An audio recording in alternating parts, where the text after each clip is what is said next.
INEC is opening continuous voters registration, and that's until October 2022. So they are not stopping it. You know, in time past, they opened it a few months before election and close. They are opening it in June, and it will be on till October. If anybody doesn't get it, the person doesn't want to get it. That's the honest truth.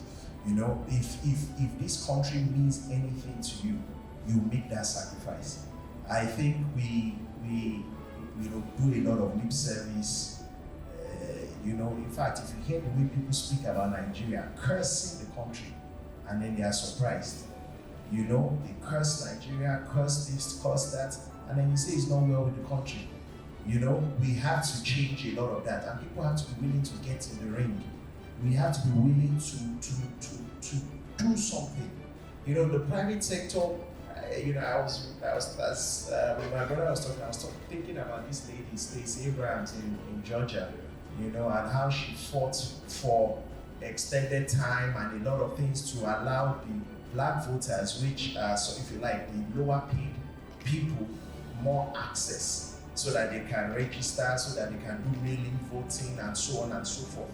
You know, we have a lot of, I'm sure it's a lot of the clamoring that has let INEC say, okay, we won't do it like we've always done it, we do just 6 months or 6 weeks, and then everybody's rushing. So it's open now. So I believe private sector, we need to continue to have engagements like this. I keep toying with the idea. Have you ever thought about virtual world meetings? Obviously, it sounds almost impossible because the people that will attend it are not attending world meetings now, and the ones attending now do not do virtual. Do you understand? But if we're talking about progressiveness, and these are some of the type of ideas that we need to really start to think about long term. But private sector needs to get involved. You see, the parties and power usually has hierarchy. You always have power brokers. You understand? What my brother said is true to an extent, but I also have a different experience. On my election day, they were saying to some people, we will give you 10,000, vote this party. They said, we will not vote this party. This is what we will do.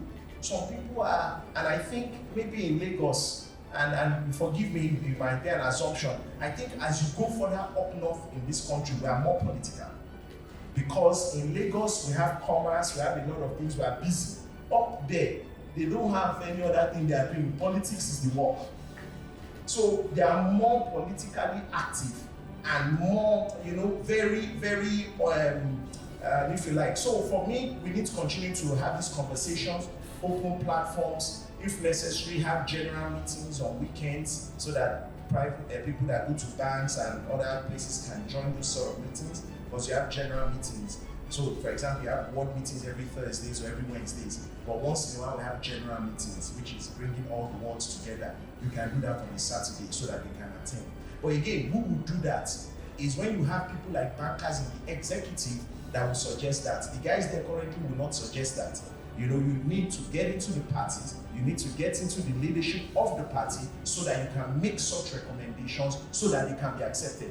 Because the guy there right now is not they can't call it, not come.